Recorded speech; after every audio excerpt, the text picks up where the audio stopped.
What is going on, guys? DBG here, and in this video we are going to be talking about the top 10 2 guards in NBA 2K21 MyTEAM. So we're only going to be looking at primary 2 guards.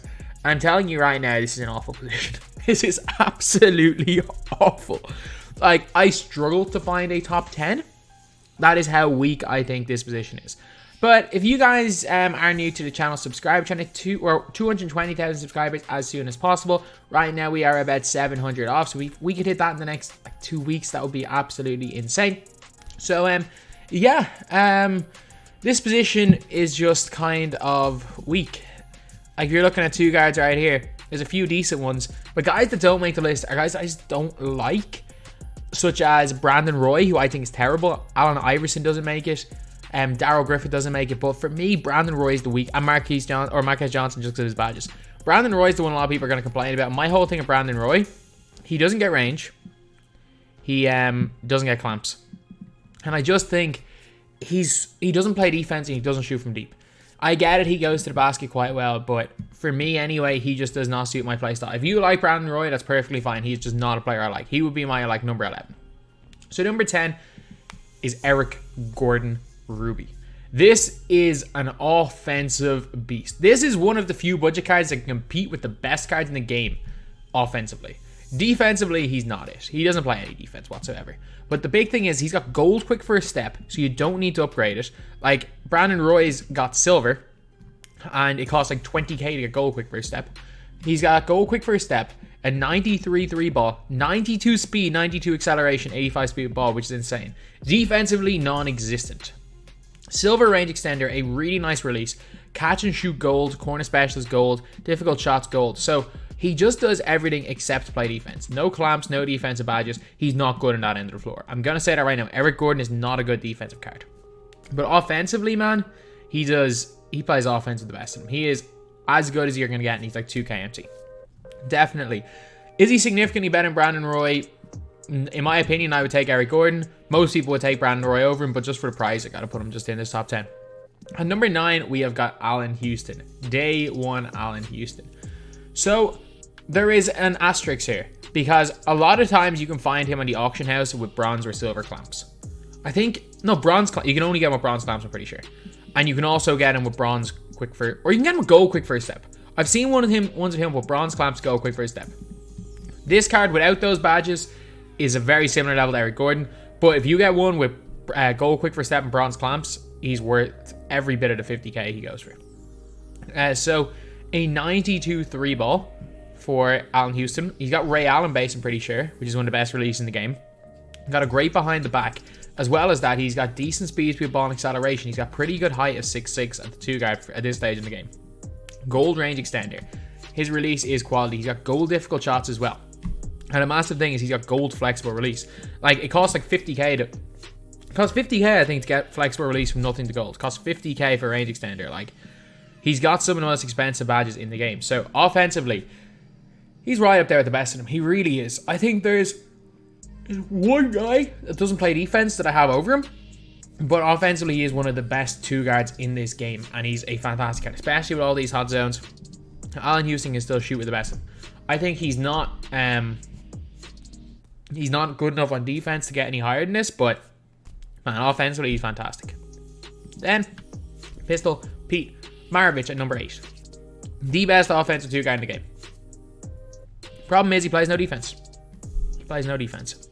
Can't really dunk, but he's got a really good release. Like, he's got Ray Allen base, the same release as Allan Houston. He's basically like a 1 inch smaller Allan Houston, except he's got the Pro 2 cross, the Pro 6 behind the back, which are insane. Both of them are incredible.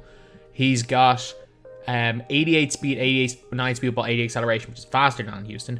He's got gold range extender, gold differential shots. Unfortunately, he's got no flexible release, which is a bit of a problem. But in terms of playmaking badges, he gets gold handles for days, gold downhill, floor general, quick first step as well. Unfortunately, but he can't get clamps either, and only comes with 1 defensive badge. Big thing with him is that he got the Curry slide. The Curry slide, which I can't personally speed boost out a Curry slide, which is very, very annoying. So, the big thing is with Pete Maravich that he can Curry slide into a 3-point shot. even like for me, I can't dribble, but I can still get space to Curry slide. The Curry slide gets so much space. You can speed boost out of it. You can crowd people easily. You can Curry slide into a 3-point shot. Maravich offensively, the best 2-guy in the game. And then we got Victor Oladipo. He's pretty good offensively, not quite as good as someone like a Maravich, but he's a beast defensively. Hot zones are not ideal. Thankfully, he's got the middle and the wing, and cold zones in the corner don't matter too much for a 2-guard. He's an 88 3-ball, which is good. He's got a 95 driving dunk, which is incredible. 88 speed and acceleration, 86 speed of ball. He's got 92 perimeter defense, and 89 steal and goal clamps. As well as that, he's got tendencies not great, 45. But he's got base 95, which is only his release, which is... Wait a minute. Does this Oladipo not base 95? He does.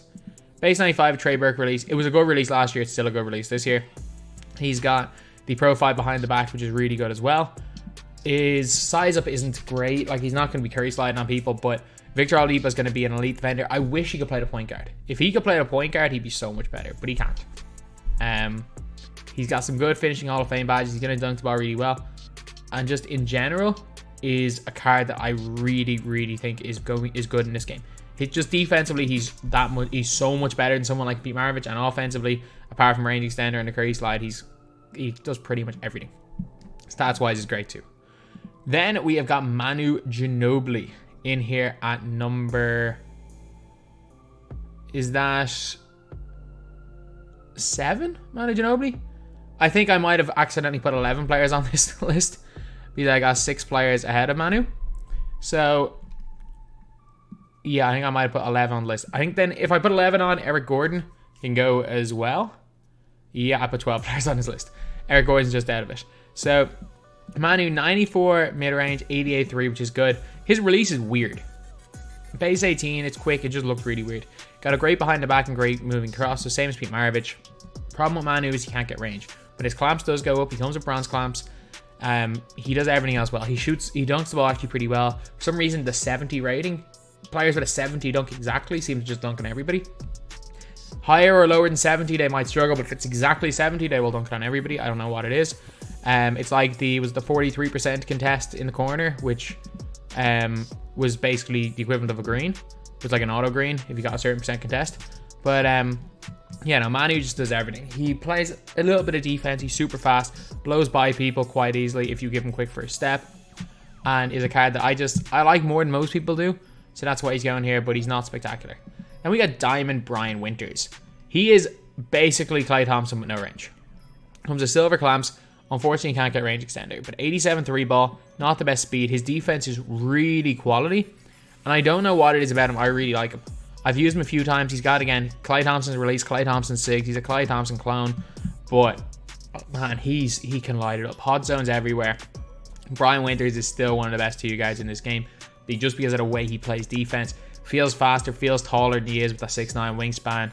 And as far as just spot-up shooting big men, or sorry, spot-up shooting 2 guards, especially because of his hot zones and his other badges, he feels like he has at least bronze or silver range. A great card. And just outside the top 5. And number 5, we have got Amethyst Michael Cooper. So Michael Cooper's got 3 hot zones outside the 3-point line. He's got base 28, which in my opinion, the same as LaFrance, is the best catch and shoot release in the game. It was my favorite last year, and it's one of my favorite this year. He's got catch and shoot corner specialist gold, which are massive badges to have. Showtime is also really good one to have, because if you get out on the fast break with him, he can get takeover very easily. Got 80 speed, 80 acceleration, 74 speed ball is not great, but 95 lateral quickness is incredible. 95 lateral quickness is absolutely incredible. 84 driving dunk as well is good, decent 3-ball, and he's got Hall of Fame clamps. Hall of Fame clamps, lads. On a card that is less than 10k MT. He's one of the best defense guys in the game. From my personal one, I've got Hall of Fame quick first steps, so he's more of an offensive threat. But this is a purely defensive player.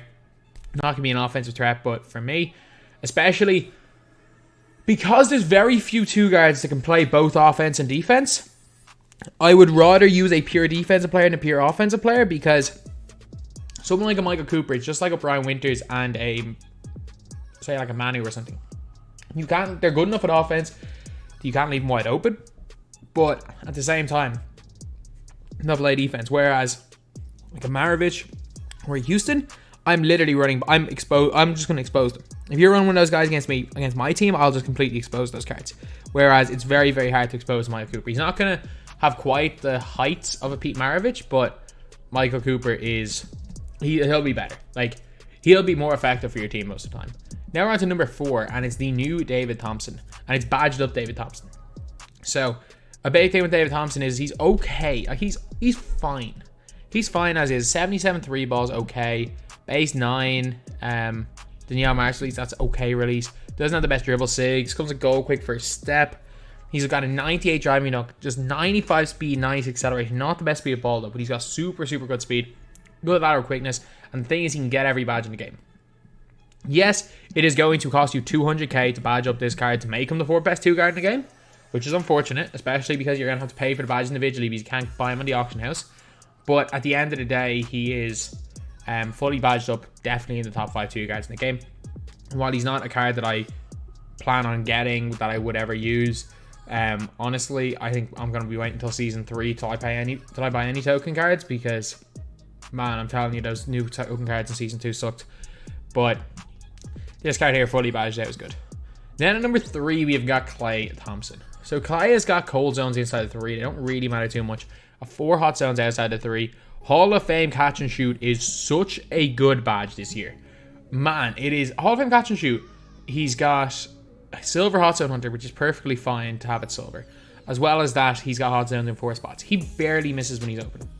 He's only got silver range and you can't upgrade it. But you know what? That actually does not matter. Hall of Fame catch and shoot means silver range will feel like gold plus. Like, normally catch and shoot lets you from a little bit further because it boosts your rating. It will literally make it feel like it's from further than gold range. He's at 95 3 ball, pretty good speed 2 ball acceleration, 94 lateral quickness, which is incredible. Gold clamps, gold heart crusher. He comes with gold heart crusher. And intimidator. If you guys don't know how important heart crusher is, literally Klay gets a steal and the other whole team goes cold. He's got Klay's release, obviously the same SIGs as Brian Winters, which are good. Pro 6, Pro 2. And one of the big things is that even though he can't speed boost, he can't quick first step people, he's got Pro 6, so you can Pro 6 past people. Like, if I'm using Klay and someone has no clamps, I will Pro 6 past you. Or you can Pro 2 tween past somebody and glitch by their body. You can't constantly trigger between the legs like you could last year, but still, one between the legs and you blitz by someone. Like, Klay is just, he's class. And number 2, Steve Smith.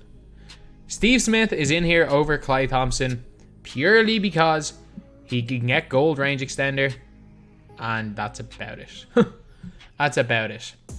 Steve Smith stats wise is not as good. He's an inch taller and he can get gold range extender. I don't know what else you want me to say. He's around the same speed, a little bit slower laterally, but again, give him gold clamps and he'll be perfectly fine. He can't get Heart Crusher by the looks of things. But again, Steve Smith is released base 22. I just love base 22. He's not going to blow by people. As a 3&D cone, Steve Smith's fantastic. And if you want to argue Klay at number 2 over Steve Smith, for my play style, again, you can. It is very, very close. But I'm going to say, just because of the fact that he can get gold range, Steve Smith's a little bit better. And Green Machine's a massive badge, to be honest. But there's so little between them that it's not like a conclusive number 2. And number 1 is not even close. It's Ruby Byron Scott. Ruby Byron Scott at fully badged up is the best point guard in the game. Or is the best 2 guard in the game. I'm sorry, he is. He just is. Like, 92 3-pointer. He's got 84 perimeter defense. 86 lateral wings, which is pretty good. 6'3", but he's got a long enough wingspan. 86 speed, 86 speed by acceleration. He can speed boost. As well as that, he can get basically... You can only add 3 badges to him. That's one thing. But you can give him quick first step. The only defensive badge you can get is clamps. And that's fine. Like, at this stage in the game, give him clamps. Give him clamps. He's got quick first... Give him quick first step and give him goal range extender. Is he a top 10 card, top 15 card in this game? Hell no. This position is awful. Like, this position is absolutely awful. That's the only reason why he's in this. He also has an 80 driving dunk, which is incredible. He's got base 22, which is, again, is a release that I love. At the Pro 8 cross, which is really nice. Pro 4 behind the back is awful. But Byron Scott, man, he's good. He's really, really good. And this position is terrible, by the way. Like, he would be, like, Byron Scott would be like the number 6 point guard in the game. He's on like Kyrie level. I wouldn't even have him above John Stockton. He's on like Kyrie level, a point guard. But man, like, is Byron Scott better than Brian Winters? So much better. Is he better than Pete Maravich? Yes, because Pete Maravich can't play defense. Is he better than Houston? Of course. Is he better than Eric Gordon? By a mile. He's better than all of these cards. He just is. Especially, forgot to mention it, you can do the Curry slide, which is massive. The Curry slide is what separates him from the others. But, yeah, so that's the video. The 2-guard position is so weak that we've got a Ruby here at number 1. But anyway, yeah, that's pretty much it. That's the video. Thank you guys for watching. Please like, comment, and subscribe.